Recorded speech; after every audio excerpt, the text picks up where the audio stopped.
Dragi prijatelji televizije Exodus, lepo pozdravljeni. Danes smo že 13. skupaj na naših duhovnih vajah in naš čoln usmerjamo na globoko, kot smo se zmenili, kot je naše geslo. Odrini na globoko.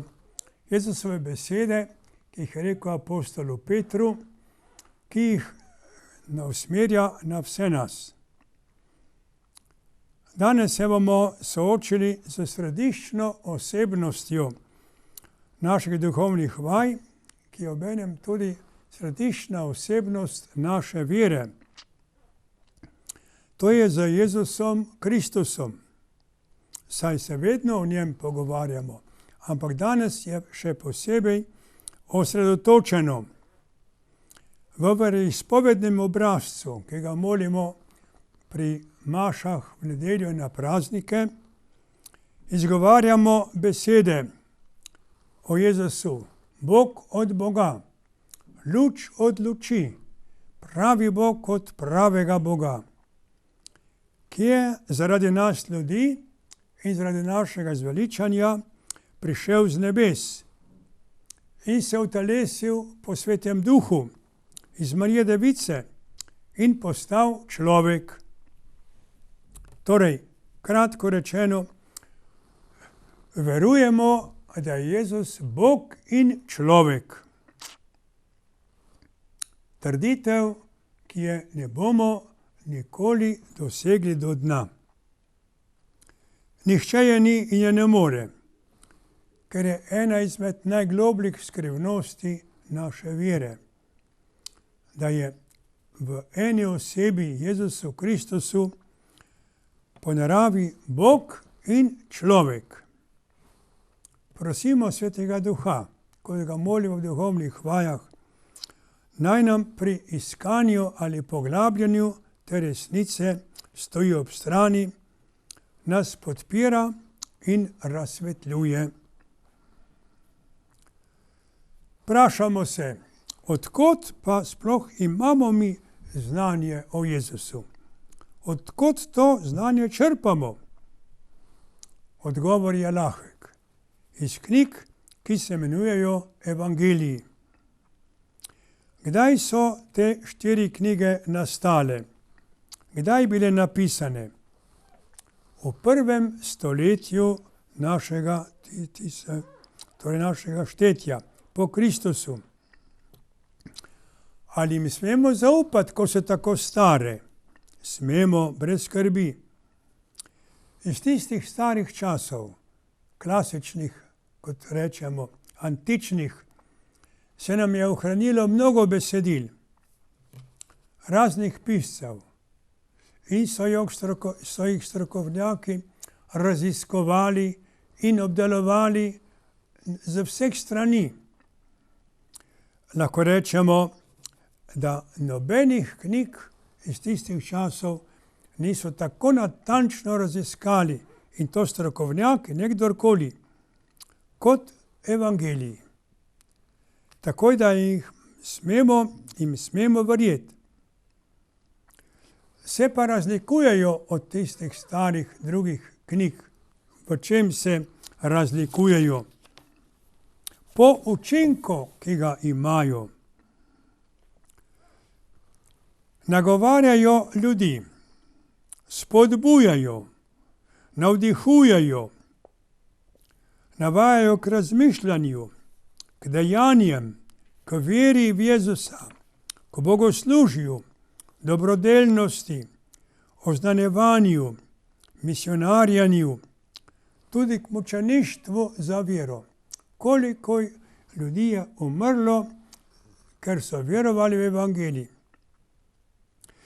Navajajo tudi k gradbeništvu cerkva, k ustvarjanju glasbenih, likovnih, literarnih in drugih umetniških del, ki so nastale po navdihu Evangelija. Kaj takšnega je komaj kaj zaznati iz katere druge knjige. z tistih časov seveda. Evangeliji so knjige polne življenja. Znova in znova se tiskajo v velikih nakladah. V tem se z njimi ne more meriti nobena knjiga, ne starih časov, ne današnjih časov. Trditve, da je Jezus zares človek, ni težko sprejeti. To je razumljivo. Evangeliji poročajo o njegovem rojstvu, kako je odraščal, o njegovih potovanjih, o njegovih nastopih med ljudmi. Jedel je, pil je, spal je, trpel je, umrl je. Doživljal je vse, kar doživljamo ljudje. Da je res živel, kot so nekateri tajili, danes je teh zmeraj manj, priča 2000-letna zgodovina krščanstva. Voda ne more valovati, če nekdo ne razburka. Če nekdo ne vrže kamen v vodo, je mirna. Krščanstvo ne bi moglo kot religija valovati, če tako rečemo, skozi stoletja, več ali manj po vseh celinah, koliko so bile pač znane. Če ne bi teh valov nekdo razgibal. Ni mogoče verjeti, da bi si 4 na pol izobraženi možje, kot so bili evangelisti, Matej, Marko, Luka, Janez, da bi si Jezusa izmislili, posebno, ker niti niso zmeraj živeli skupaj, da bi si izmislili vse, kar so v njem napisali. Kako? Pa ne samo to, da so v ta besedila vložili neuničljivo ustvarjalno moč, ki bo 2000 let oblikovala najbolj razviti svet, kot je Evropa oziroma Zahod, ki bo zaposlovala toliko vrhunskih osebnosti. Kako bi se mogli to izmisliti? Vložiti toliko notranje energije v te knjige. Ker ni učinka, ni vzroka. Oziroma, ker ni vzroka, ni učinka. Kjer je občudovanja vreden učinek, je moral biti tudi vzrok. Krščanstvo je občudovanja vreden učinek. Zato mora biti nekdo, ki je zadaj. Torej, Jezus je živel. Drugo vprašanje pa je, kaj je z njegovim božanstvom. Ker to je malo težje trditi, da je Jezus Bog, kot da je bil človek. Tudi za to trditev najdemo številne in utemeljene razloge.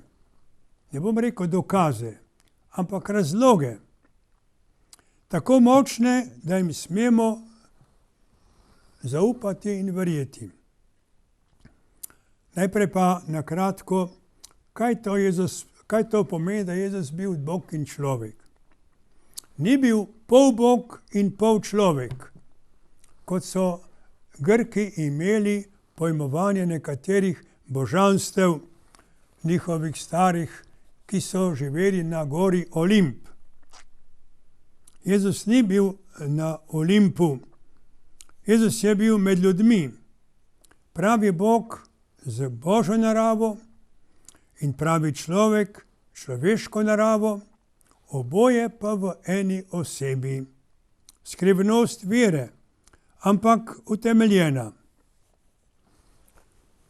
Glavni in najmočnejši dokaz, da je v Jezusu delovala Božja moč, so njegovi čudeži. Glavni. Naredil jih je dosti, ne enega, dosti.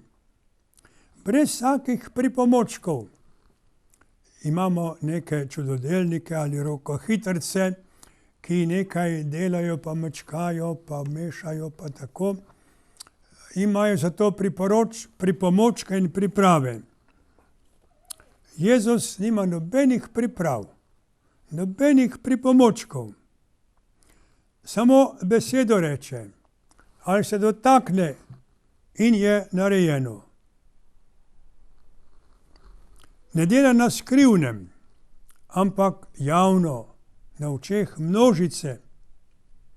Nikoli zato, da bi pritegnil pozornost ali vzbujal radovednost ali da bi kaj zaslužil, ampak vedno samo, če je bila stiska in je pomagal ljudem iz stiske. Torej, vzrok je bila ljubezen. Pomagaj človeku, ki je v stiski. Zapovedal je viharnemu morju, tiho! In morje je utihnilo in se umirilo. Hodil je po vodi, brez nekih priprav. Stopil je in hodil po vodi. Nahranil je množico z nekaj hlebi kruha in nekaj ribicami. Ribičem je napolnil mreže. Vrzite mreže na to stran. So vrgli in so bile polne. Večina njegovih čudežev pa so bila ozdravljenja. Večina. Gobavih, slepih, gluhih ali kako drugače bolnih. Nekajkrat je iz obsedencev izgnal hudega duha. Obudil je 3 mrtve, Jairovo hčer, sina vdove iz Najma, ko je šel v ta kraj, Najm, sreča pogreb, mati vdova joka za sinom, ustavite, mladenič vstani, in je vstal. Pričal vseh. In ga je prijel za roko, na mati, pojdi z njim domov. Obudil je prijatelja Lazarja, največji njegov čudež pa je bilo lastno vstajenje. Ko je že 2 dni ležal v grobu, je vstal. S tem ni ukinil zakonov narave, ni jih ukinil. Zakoni narave obstanejo. Je pa pokazal, da ima nad zakoni narave oblast. Da jim lahko zapoveduje in delujejo drugače, kot on reče in kot jim je v naravi. Ni zapisano, da bi Jezus naravnost o sebi rekel, jaz sem Bog. Se je pa naenkrat tako izražal, da so morali sklepati, tako lahko govori samo Bog. Ali nekdo, ki je Bogu enak. In zaradi tega so ga tudi obsodili. On se dela sina Božjega, smrt zasluži. Bogoklet je izrekel. V Lukovem evangeliju beremo, da so nasprotniki od njega zahtevali znamenje. Daj nam znamenje, pa bomo verovali v tebe. In je dal znamenje, ko je govoril o Salomonu in o kraljici iz juga. Več kot Salomon je tukaj, torej jaz sem več kot Salomon. Tudi več kot Abraham, ko je rekel ob drugi priložnosti, preden je Abraham bil, jaz sem. Kdo je več kot Abraham? Kdo je več kot Salomon? Ga ni. Je pa Bog več kot Salomon in več kot Abraham. Torej so sklepali, ja, potem pa on res je dela Boga. Za pravovernega Juda tistega časa je mogel biti več kot Salomon, več kot Abraham, samo Bog. Torej so lahko sklepali. Podobno je bilo, ko je prišlo do pogovora o sobotnem počitku. Ta počitek je zapovedal Mojzes in to pod težko kaznijo, pod smrtno kaznijo. Jezus pa ob sebi pravi, da je gospodar sobote. Kako si gospodar sobote? Zato, ker sem Bog. Ker gospodar sobote je samo Bog. Mojzesovo postavo so imeli za dovršeno in nedotakljivo. Torej, Mojzesovo zakonodajo. Kar je napisal Mojzes, stoji in ni nikogar, ki bi lahko premaknil. Ali kaj dodal, ali kaj odvzel. Jezus pa pravi, to kar mirno. Jaz sem prišel postavo dopolniti. Ja, kdo pa si ti? Bog. Torej, tako lahko rečemo, da je Jezus dal vedeti, da je res v njem Božja narava. Poglejmo si še nekaj njegovih izjav. Najprej takšnih, ki reče Jezus, jaz sem. Jaz sem. To so močne izjave. Če nekdo reče jaz sem, potem to nekaj pomeni.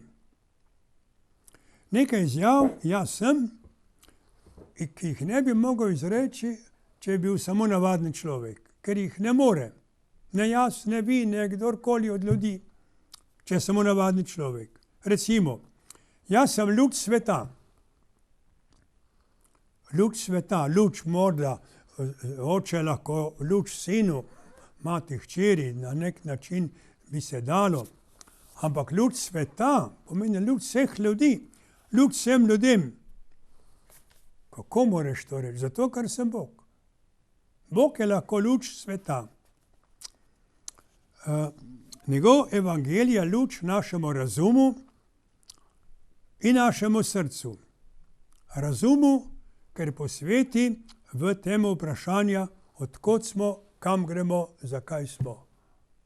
Luč, odgovor na temna vprašanja. In luč našemu srcu, ki hrepeni za srečo, najdejo v njem. Naročil nam je, da bomo tudi mi luč. In to smo takrat, ko se trudimo živeti, kakor nas on uči v evangeliju. Naslednji jaz. Jaz sem kruh, ki sem prišel z nebes. Kruh. Kruh je najprej hrana. Najprej dobesedno kruh, ki ga pečejo peki ali mama doma. Ampak kruh tudi v širšem pomenu hrana. Jaz sem hrana, ki omogoča življenje. Telesni kruh omogoča telesno življenje. Duhovni kruh omogoča duhovno življenje. In ta kruh pravi, da je Jezus, ki nas hrani za večno življenje, ker je prišel iz večnosti. Ta je kruh, ki je prišel iz nebes. Kdor je ta kruh, bo živel vekomaj, pravi Jezus. Tega ne more nihče reči. Če ti dam kos kruha, boš živel pol dneva. Ne boš pa živel vekomaj. Jezus se upa to reči. In to mirno. Nadalje Jezus pravi, jaz sem vinska trta, vi mladike. O tem smo že govorili. Trta in mladike so blizu eni drugema. Ne samo blizu, ampak življenjsko povezane. Sokovi se pretakajo.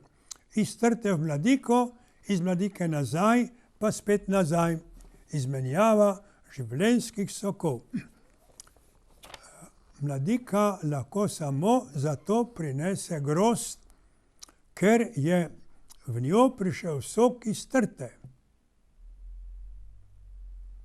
In tako se iz Jezusa, ki je trta, pretaka življenjski sok v nas ljudi in omogočajo žlahtni pridelek lepega, krščanskega, poštenega življenja.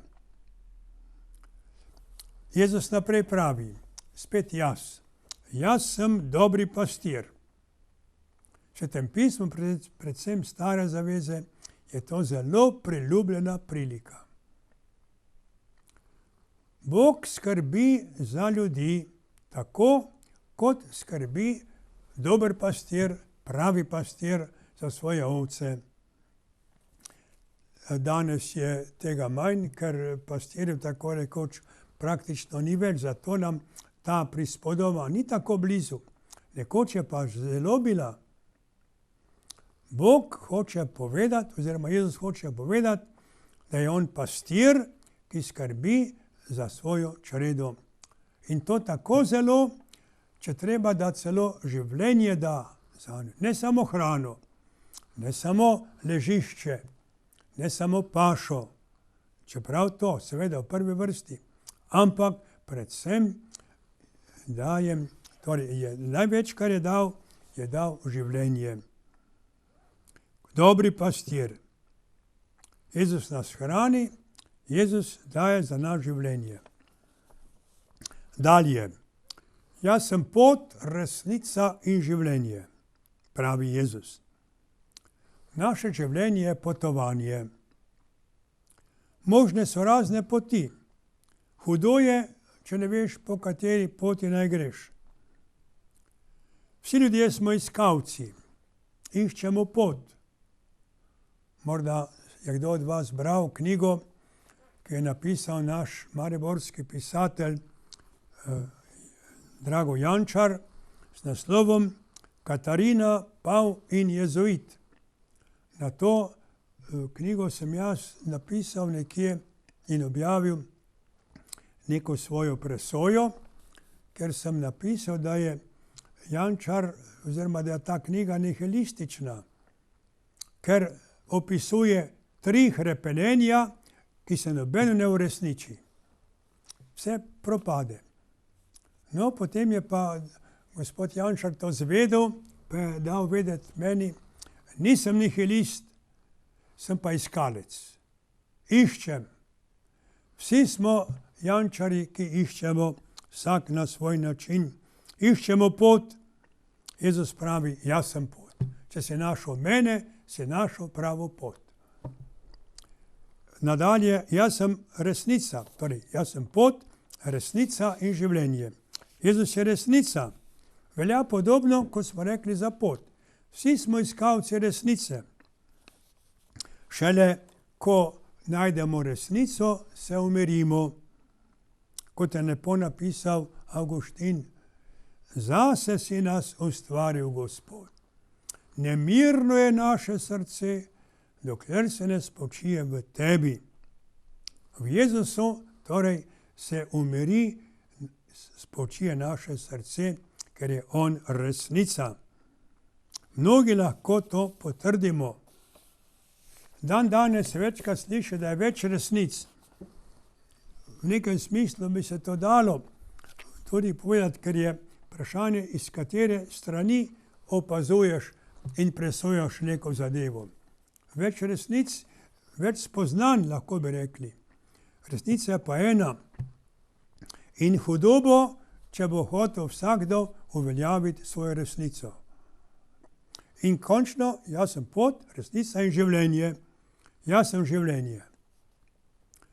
Ko je Jezus obudil Lazarja, svojega prijatelja od mrtvih, je rekel, jaz sem vstajenje in življenje. In to obljublja tudi nam. Rojeni smo iz Adama in bomo umrli. Na telesni način smo rojeni od Adama, na telesni način bomo umrli, kot je umrl Adam. Na duhovni način smo rojeni iz drugega Adama, to je Kristusa, in bomo v njem živeli. Cerkev je edina ustanova na svetu, ki nepreklicno brani človekovo življenje. Jezus pravi, jaz sem življenje, njegova cerkev brani življenje. Pa ne rečejo, kar hočejo, naj jo obsojajo, naj jo odrivajo. Branim življenje. In še en jaz sem, Jezus je, torej apostoli so bili na čolnu, čoln je premetaval vihar, pa še noč je bila, vidijo neka prikazen in se ustrašijo. Joj, kaj bo pa zdaj? Enkrat slišijo glas, ne bojte se, jaz sem. Ali pa, jaz sem, ne bojte se. Tudi mi smo včasih v viharju, tudi nas premetava sem in tja, pa se bojimo. Jezus nam reče, ne bojte se. Jaz sem. Tudi v viharju je navzoč Jezus, ker nas ima rad, skrbi za nas. Ne bojte se, pa naj grozi, ne vem kakšen vihar. Jaz sem z vami, ne bojte se. S temi izreki, pa še kakšnega bi našli, naj bo, ki jih Jezus pove zelo preprosto, kakor nekako mimo grede, se dviga nad vsakega človeka, ker nihče ne more teh besed izgovarjati, kakor on. Če pa bo, se bo usmešil, kaj se pa ti delaš? Kaj pa misliš, da ti si? Da si ti resnica pa življenje? Kako? Jezus pa lahko to reče in mirno reče in s tem dokazuje, da ima Božjo naravo. Da je res Bog in človek. Ni mu enakega. Zgodovina ne pozna, ki bi mu bil vse vdaleč podoben. Nič manj pomembno je pa še nekaj drugih izrekov Jezusovih, ki prav tako dokazujejo njegovo božanstvo. Morda so bili že omenjeni, danes, ko že 13. govorim. Morda še bojo, pa nič hudega. Dobro je, da jih večkrat slišimo. Naprimer, kdor ljubi očeta in mater, brata in sestre, ženo in otroke, celo svoje življenje, bolj ko mene, ni mene vreden. Jezus, kaj? Ti si več kot mož, kot žena, kot mati, kot sestra, kot brat, kot moje življenje. To pa ne. Dobro, če ne sprejmeš, ne. Ampak Jezus to reče. Napisano je, že 2000 let. Koliko ljudi je pustilo očeta, mater, brate, sestre, njive, travnike, vse šlo za Jezusom. Celo življenje so dali za njega mnogi. Torej, če imaš Jezusa, imaš vse. Če nimaš Jezusa, nimaš nič. Kdo bi se upal to reči? Kdo? Če ni Bog. Smejali se te bomo, zavrgli te bomo, pejt, kamor češ. Ti nam tega ne boš govoril, da si ti več kot moja mama, pa oče, pa brat, pa sestra. Jezus pa to reče, mirne duše je zapisano in gredo za njim. Tudi jaz sem šel. Ne rečem, da sem ne vem kaj pustil, ker doma nismo bili bogati, da bi imeli njive pa travnike, ampak nekaj sem pa ne pustil. Torej, potem Jezus pravi naprej, da nam je vsa oblast v nebesih in na zemlji. To je rekel apostolom, predno je šel v nebesa, ko so bili na gori, pa se od njih poslavljal. Da nam je vsa oblast v nebesih in na zemlji. Kako? Tako, ker mi je dana, ker sem Bog. Ko je bil v puščavi, ga je, kot vemo, hudič vzel na skrivnosten način na visoko goro, mu je rekel, vse to ti dam, vsa ta kraljestva sveta, če padeš pred mene in me moliš. Jezus je takrat rekel, poberi se, ker ni tvoje, lažnivec, kradel si, kolikor imaš, ker ti je dano, nimaš pa nič od samega sebe. Danes pa Jezus spet stoji na gori in prizna, da nam je vsa oblast, od očeta namreč, s katerim sta pa eno. Pojdite po vsem svetu in vsem narodom oznaniti to, kar sem jaz vam. Kdo bi se upal kaj takšnega reči, če ne bi bil to, kar Jezus pravi? Bog in človek. Pravi Bog kot pravega Boga. In še nekaj doda zraven. Jaz sem z vami vse dni do konca časov. Kako boš z nami? Če si samo človek, ne moreš biti. Vsi ljudje umiramo. Vsi, ki so takrat živeli, so umrli. On pa živi in je z nami. Tudi danes z nami na teh duhovnih vajah in na tolikih drugih do konca sveta, do konca časov. Kdo more to govoriti? Kdo? Samo nekdo, ki je več kot samo človek. In še zadnje, kar vam bom povedal, čeprav bi se dalo še kaj. Jezus pravi, nebo in zemlja bosta prešla. To je razumljivo. Čeprav ne vemo kdaj in kako, sta nastala in bosta prešla. Moje besede pa ne bodo prešle. Torej, Jezusove besede so bile prej kot nebo in zemlja in bodo, ko ne bo več ne neba, ne zemlje, ali bo pa drugačno nebo in drugačna zemlja, kot je nekaj zapisano. Ko Jezus pravi, učite se od mene, ker sem krotak in iz srca ponižen, to govori kot človek. Kot človek je bil res ponižen. Ko pa je govoril to, nebo in zemlja bosta prišla, moje besede pa ne, je pogovoril kot Bog. Kot tisti, ki ima kaj povedati, ki se zaveda svojega božanstva. Ne da se z njim hvali, Jezus se ne hvali, ampak pove, tako je, resnica je resnica. Njegove besede ne bodo prišle, ko bo vse prišlo. Njegova beseda ali ta obljuba se uresničuje že 2000 let, kar dokazuje, da je resnično več kot samo človek, Bog in človek. Naj njegove besede, ki smo jih slišali, odmevajo tudi v našem srcu. Amen. Hvala za poslušanje, pa če Bog da, se spet vidimo. Hvalen Jezus.